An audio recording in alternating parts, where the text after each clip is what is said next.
नमस्ते। विज्ञान प्रविधि कार्यक्रममा यहाँलाई हार्दिक स्वागत तथा अभिवादन। नेपाल विज्ञान तथा प्रविधि प्रज्ञा प्रतिष्ठान नास्टद्वारा सञ्चालन गरिने यो कार्यक्रम हरेक साताको शनिबार साँझ यसै बेला प्रसारण गरिन्छ र यो कार्यक्रमलाई यहाँहरूले आइतबार बिहान 11:30 बजे पुनः हेर्न सक्नुहुन्छ। यो विज्ञान प्रविधि कार्यक्रम हो र यसमा हामी विज्ञान प्रविधिसँग सम्बन्धित सामग्रीहरू प्रसारण गर्ने गर्दछौँ र यो कार्यक्रम यो वर्षको अर्थात् विक्रम सम्वत 2071 सालको अन्तिम कार्यक्रम हो। अब अर्को कार्यक्रम हामी 2072 सालको शनिबार लिएर आउनेछौँ। यसैले यहाँहरूलाई नयाँ वर्ष 2072 सालको हार्दिक मङ्गलमय शुभकामना। अब लागौँ विज्ञान प्रविधि कार्यक्रमको सामग्रीतर्फ।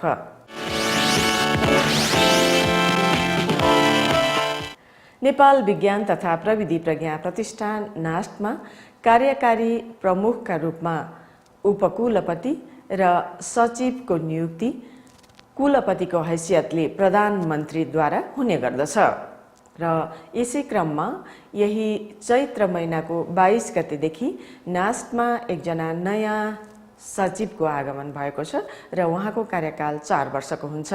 उहाँ हुनुहुन्छ डाक्टर बुद्धिरत्न खड्गी। उहाँको स्वागतको लागि नास्टमा एउटा सानो कार्यक्रमको आयोजना गरिएको थियो, प्रस्तुत गर्दैछौँ। सोही स्वागत कार्यक्रमको एउटा छोटो समाचार।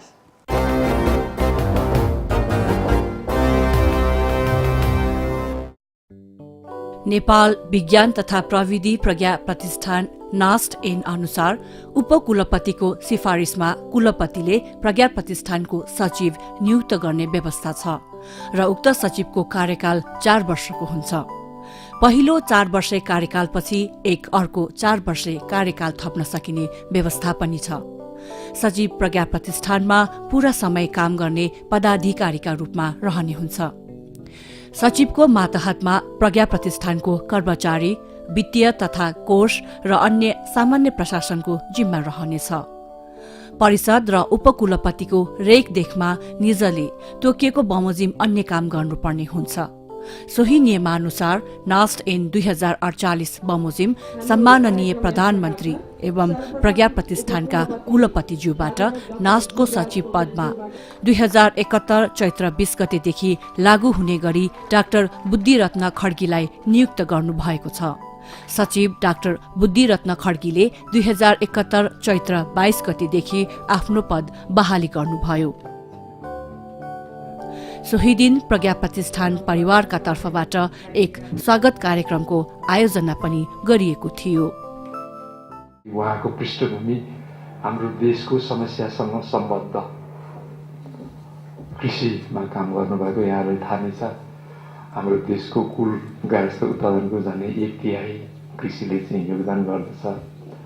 झन्डै 3/4 मानिसहरूलाई रोजगारी प्रदान गर्दछ। त्यस्तो विधामा चाहिँ विज्ञ हुनुभएको, विद हुनुभएको, त्यसमा अनुसन्धान गर्नुभएको, अध्ययन गर्नुभएको, अभ्यास गर्नुभएको त्यस्तो व्यक्ति हाम्रो सामु चाहिँ हुनुहुन्छ र यसले चाहिँ हाम्रो जुन अनुसन्धानका कार्यहरू छन् यसलाई चाहिँ गति प्रदान गर्दछ, प्रगति हुन्छ, उन्नति हुन्छ भन्ने चाहिँ मलाई लागेको छ। माला लगाएर स्वागत गर्नुभयो नास्ट परिसरमा। माला लगाउनुको मतलब के भनेदेखि बन्धन हो। अब तपाईँ बाँधिनु हो, तपाईँमाथि अब जिम्मेवारी आयो, तपाईँ चाहिँ अब नास्टको निम्ति तपाईँले अब त्यो गर्नुपर्छ, तपाईँ त्यसै बस्न पाउनुहुन्न भन्ने वास्तविकमा मालाको अर्थ थियो। त्यस्तै रातो टिको लगाइयो। रातो टिको लगाएको मतलब के हो भनेदेखि अब तपाईँलाई दायित्व दिए, हामीले आफ्नो रगतको दायित्व दिएका छौँ, देशलाई अगाडि बढाएर लिएर जानुपर्छ। राम्रो काम गर्ने मान्छे र राम्रो मेहनत गर्ने मान्छेलाई अहिले पनि खासै धेरै ठाउँमा प्रोत्साहन पाएको छैन र दुःखै मात्रै पाउने चाहिँ धेरै ठाउँमा देखेको छ। र यो कुरा चाहिँ म किन भनिरहेको छु भने यो परिपाटीलाई तपाईँ हामी सबै मिलेर परिवर्तन ल्याउनुपर्छ, चेन्ज ल्याउनुपर्छ। म यसै कामको लागि चेन्ज फर द गुड भन्छु। मेरो तपाईँहरूलाई कार्यशैली भन्नुहोस् अथवा जेसुकै भन्नुहोस्, मेरो काम गर्ने तरिका यही हुन्छ कि राम्रो कामलाई प्रोत्साहन गर्ने, राम्रो चिज परिवर्तन ल्याएर राम्रो चिज गर्ने।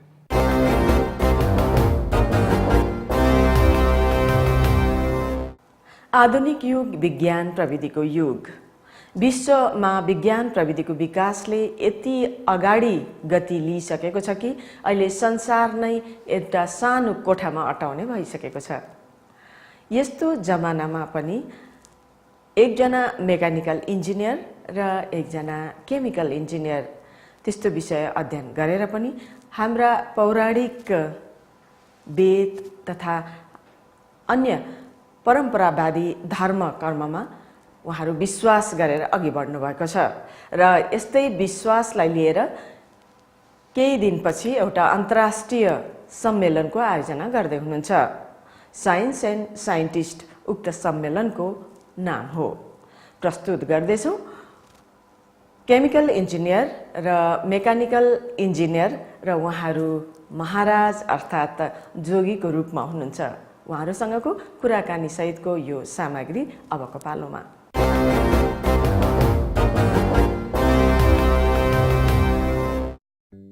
विज्ञानको विकास र विस्तारका लागि हजारौं वर्षदेखि थुप्रै वैज्ञानिकहरूले अथक प्रयास गरिरहेका छन्।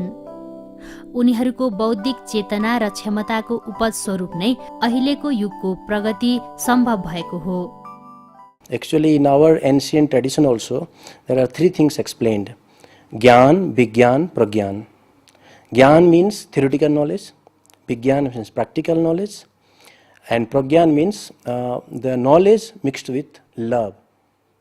So, when you call science, it's Vigyan, it's practical knowledge. When you experience it, that is Vigyan. And scientist means that individual who is working towards exploring such kind of realm is scientist, trying to find the truth empirically and spread that in the society. Scientist. तर यस्ता महान वैज्ञानिकहरू भने सधैँ ओझेलमा पर्ने गरेका छन्। त्यसैगरी परापूर्व कालदेखि हाम्रा थुप्रै ऋषि मुनिहरूले पत्ता लगाएका आयुर्वेद, ध्यान, योग जस्ता महत्त्वपूर्ण कुराहरू पनि ओझेलमा पर्दै गएका छन्। जीवन र जगतलाई परिभाषित गर्ने वेदान्तिक ज्ञानलाई आधुनिक युगका मानिसहरूले बिर्सदै गएका छन्। माया, आत्मीयता, मानवता जस्ता आभासहरू बिस्तारै लोप हुँदैछन्। आधुनिक भनाइ अनुसार जीवनको उत्पत्ति अजैविक वस्तु तथा रसायनहरूबाट भएको हो भन्ने रहेको छ भने वेदान्तिक कथन अनुसार प्रत्येक जीवित प्राणी निश्चित र स्वतन्त्र रूपमा विशिष्ट चेतनाका आधारमा उत्पत्ति भएको भन्ने रहेको छ। What Vedanta is saying is that the soul or the living entity is coming from the marginal energy of the Lord. The Lord is having many multifarious energies. So these energies are in three categories: internal potency, which is called Antaranga Shakti, then external energy, which is called the Bahiranga Shakti, and in the borderline of these two is the Tathastha or the marginal energy. So basically the soul or the living entity comes from the energy of the Lord, and that energy is actually marginal energy. But somehow modern science had this wild idea that life could be formed from chemicals. Now at that time it was just a proposition, and Darwin himself went all over the world and collected some samples. Especially there was one Galapagos Islands where he collected some finches, and he tried to very crude way he gave a scenario for evolution. But Darwin did not know what exactly genes look like or what exactly is happening inside the cell. The details were not known. So then the experiments of Mendel came up, and he gave some idea that how the genes worked as a digital. That means the inheritance occurred through the genes. That kind of idea was developed. But when basically Watson and Crick, those who got the Nobel Prize for the discovery of DNA structure, double helix structure, so they somehow claimed after their discovery that we have found the secret of life. So when, of course, it was just a statement, then people asked, how do you say the secret of life? Then they gave an idea called central dogma. Central dogma means the genes control the entire functioning of the living entities. So it was just an idea, and it had to be proven in the development of science and biology especially. And unfortunately for them, it has not been proved. Rather, it shows the genes itself are subject to changes by the epigenetics, by the extra genomic component of the cell, and the total information of the cell cannot be limited just to the gene, but it has to be holistic. The entire information of the cell is distributed. It is not only distributed within the cell, but also in the outside of the cell, the environment. So, for example, Shapiro and also McClintock, her mentor, his mentor actually, they have said this thing. प्रकृतिका सबै सृजनाहरू एक आपसमा सम्बन्धित छन् र तिनीहरूको अस्तित्व परस्पर सहयोगबाटै स्थापित भएको हो भन्ने रहेको छ। मानिसको जीवन सञ्चालन एक्लै नभएर थुप्रै सूक्ष्मजीव लगायतका प्राणीहरूसँगको परस्पर सहयोगबाट मात्र सम्भव भएको हो। If you say God, people ask, can you show me God? Can you show me soul? But when you say your forefathers came from monkeys, they don't say, show me how monkeys produce human. They never ask this actually. When you are being taught first life came from chemicals, they never ask this question, can you show how chemicals produce life? So somehow this kind of conditioning is being placed from very tender age, childhood. We are being conditioned to think like that materialistically. So Darwin's idea was that he wanted to explain whole biodiversity in the form of bodily evolution, which is known as evolution theory. So he wanted to explain that first life, Darwin's idea was warm little pond idea, and there was warm water and all essential chemicals were there, and first life came, and from that life all different varieties of living species manifested by random mutation and natural selection. So at that time he faced lot of opposition, and actually there is politics everywhere. Even in science there is politics, and those people who were having theistic concepts, they were somehow suppressed. But the research progressed parallelly. The theistic people, they also did good research works, and atheistic people, they also did good research work. But and towards the end of 20th century, there are many important papers that are being published in scientific journals that created biggest challenge to Darwin's theory in the form of fossil record. For example, Cambrian explosion is one well-known term. They say that many species, they appear all of a sudden. According to Darwin, species should come gradually, one species to another species, tree of life. But this Cambrian explosion idea created biggest challenge, and there is stasis in fossil record, which says that organism does not change for millions of years. And many such ideas came in fossil record, and even in genetics, there is another idea came up: tree is replaced by forest. All the organisms, they are related, like web of life. You cannot isolatedly make a study. Even Human Genome Project, it establishes that human has many varieties of epigenetic exchanges. So we are 90% bacteria, 10% human beings. So our whole body is covered with bacteria inside and outside. There are a lot of genomic exchange. So that's why scientists like James A. Shapiro and there is Michael Behe and many other, Barbara McClintock started this movement by discovery of jumping gene, which also challenge the central dogma idea. Many scientists, they came up with varieties of challenges to Darwin's theory. And we know, if you see, as a person, as a layman also, not a scientist, if you see, every species wants to preserve its kind. There is a proofreading mechanism inside the cell, and that cell makes sure that the same type of entity will come up. It will not allow a dog zygote will not allow a monkey to come up from that. It makes sure that only dog will come. There is a proofreading in there. So if you see in chemicals, there is no such thing. Chemicals just react. But here in life, there are choices, there are checkpoints, there are controls. These are all the new things being discovered in molecular biology and cellular biology. तर आधुनिक युगमा जीवनको उत्पत्ति र आज अस्तित्वमा आएका मानव, जीवजन्तु तथा वनस्पतिको स्वरूप अनि विकासक्रम वैज्ञानिक चार्ल्स डार्विनको जीव विकासकै सिद्धान्तमा आधारित छ, जस अनुसार छनौट प्रक्रिया वातावरणमा निर्भर रहन्छ। विकासको लामो प्रक्रियामा जीवन नयाँ स्वरूपमा अस्तित्वमा आउँछ। वेदान्तिक भनाइले भने महान वैज्ञानिक चार्ल्स डार्विनको भनाइलाई खण्डित गर्दछ। What Vedanta says and what Darwin says, there is a difference. Darwin taken the idea from Vedanta only. Evolution idea was there in Vedanta, but what he missed is that the concept of consciousness or soul. So he missed that idea, or just he taken the external portion of that, bodily evolution. But you see, body by itself without soul cannot do anything. The wonderful things that are going on in the body, in the form of anabolism, metabolism, catabolism, development, everything, if soul is there, it will happen. Once the person is dead, you cannot expect those things to happen. Maybe wife is loving husband, but once the soul is not there in that body, can wife love that body? So soul is very important aspect that Darwin missed, and they were denying consciousness in biology for long time. But due to the progress of research work, extensive research work, they found not only human is conscious, but even bacteria is conscious. Bacteria can choose what to eat, like we are choosing, I like this curry or that curry. So bacteria can choose which sugar to eat. Bacteria can work in a social environment, like we have colonies, they have bacterial colonies. So many wonderful things they found out.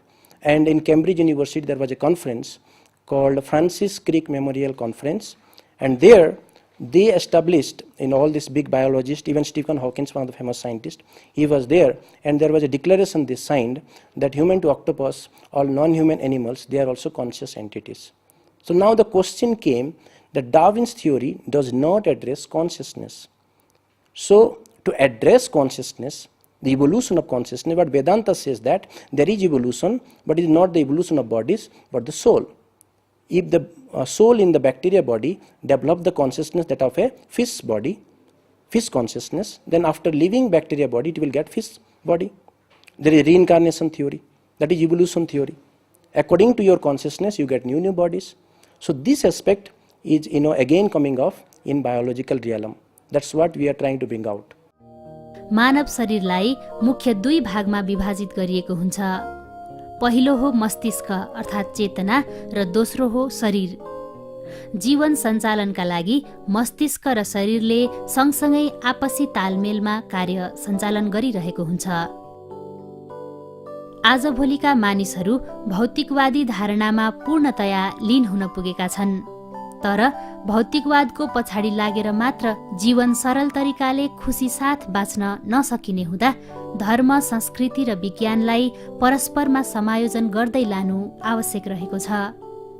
यसका लागि वैज्ञानिक ज्ञानका साथै धर्म, संस्कृतिको पनि ज्ञान हुनु जरुरी रहेको छ। यिनै कुराहरूलाई मध्यनजर गर्दै यही अप्रिल 17 र 18 तारिक अर्थात् वैशाख 4 र 5 गतेका दिन साइन्स एन्ड साइन्टिस्ट्स विज्ञान र वैज्ञानिक नामक तेस्रो अन्तर्राष्ट्रिय सम्मेलनको आयोजना गरिँदैछ। Our Shiksha Gurudev, Sripad Bhakti Madhava Puri Maharaj, he is the serving director of Bhaktivedanta Institute, Princeton, New Jersey. He started this conference. This is the third international conference. First conference we organized at Bhubaneswar. So it was in 2013. Science and scientist means science should also include the knowledge of the scientist. As I told you, this practical knowledge that does not exclude scientist, because scientist is producing all this science, Newton's law, Charles' law, Boyle's law, Einstein's theory. All these theories are not written in sky. They are coming from the thinking process. And somehow science is missing that a study of thinking, from where that theories are coming. So excluding scientists, we cannot produce any good in the society, because after all we are working hard to do any good to ourselves. If we have no genuine knowledge about ourselves, how we can do any good to ourselves? So it is not the objective of science that only we should produce some scientist, technician. That is not the objective of science. Science should also think about how to produce a good human being who can control his anger, who can love, try to preserve the environment, harmony, peace. All these things are not coming up in modern limited mechanistic concept of science. So he told that we should include the study of scientists. And my Guru Maharaj, Srila Bhaktiswarup Damodar Maharaj, he also told, when the subject becomes the object of its own study, then spiritual life begins. So this conference, basically from biology point of view, quantum mechanics point of view, we are trying to explore the knowledge about the scientist, the personality, who can think about friendship, love, affection, anger. In mathematics, mathematical equation or quantifying realm, we can measure what is mass, how many kilograms, what is meter, all these things. But how can we measure the friendship? How much love, how much anger? Can we study all these things by mere reductionistic approach, or we need to have a philosophical approach? Because this is also a truth that we experience in our life.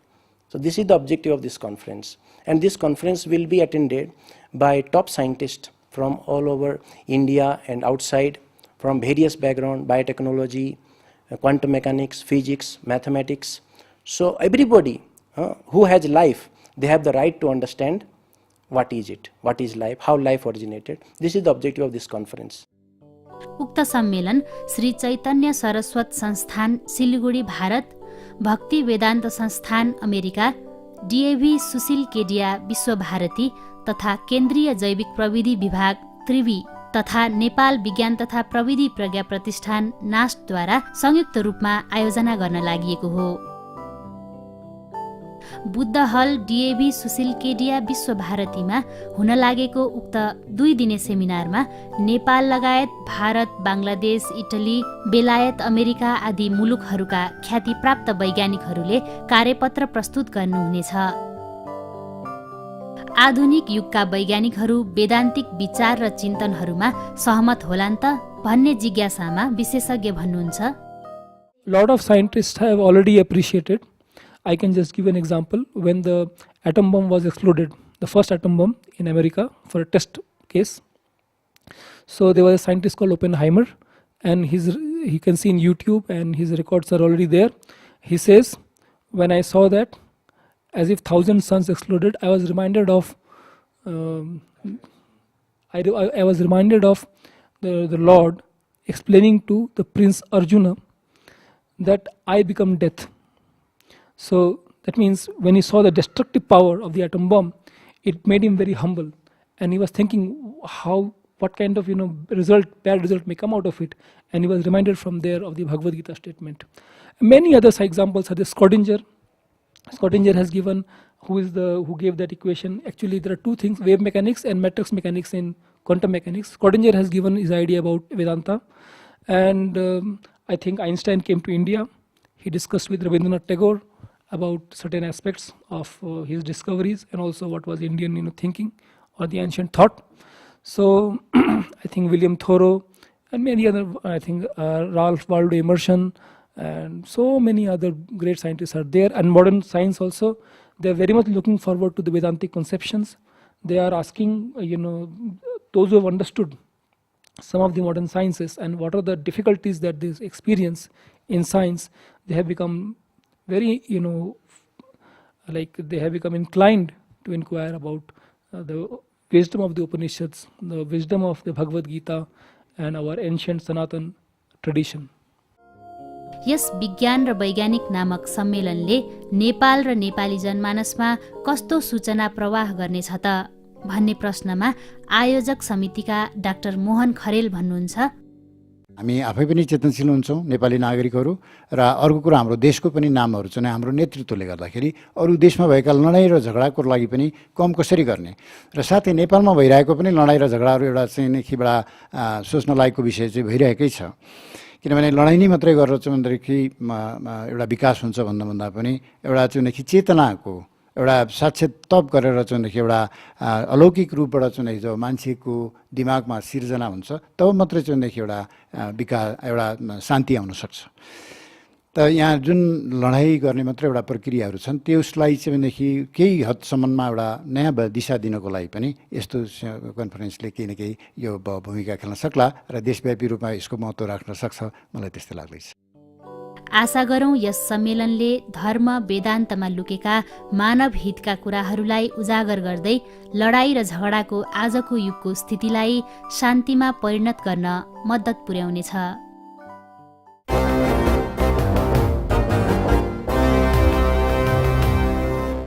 आजलाई विज्ञान प्रविधि कार्यक्रमको सामग्री यति नै। यहाँहरूलाई यो कार्यक्रम कस्तो लाग्छ आफ्ना सुझावहरू हामीलाई पठाउनुहोला। यहाँहरूको सुझावले नै यो कार्यक्रमलाई अझ अघि बढ्न मद्दत गर्नेछ। हामीलाई सुझावहरू पठाउने हाम्रो ठेगाना हो विज्ञान प्रविधि कार्यक्रम, नेपाल विज्ञान तथा प्रविधि प्रज्ञा प्रतिष्ठान NAST, post box number 3323 Kathmandu Nepal र हाम्रो इमेल एड्रेस हो vigyanpravidi@nast.gov.np र यहाँहरूले यो कार्यक्रमलाई नास्टको वेबसाइट www.nast.gov.np मा पनि हेर्न सक्नुहुन्छ। हस्त आजलाई कार्यक्रम यति नै। आगामी साता फेरि भेटौँला। नमस्ते।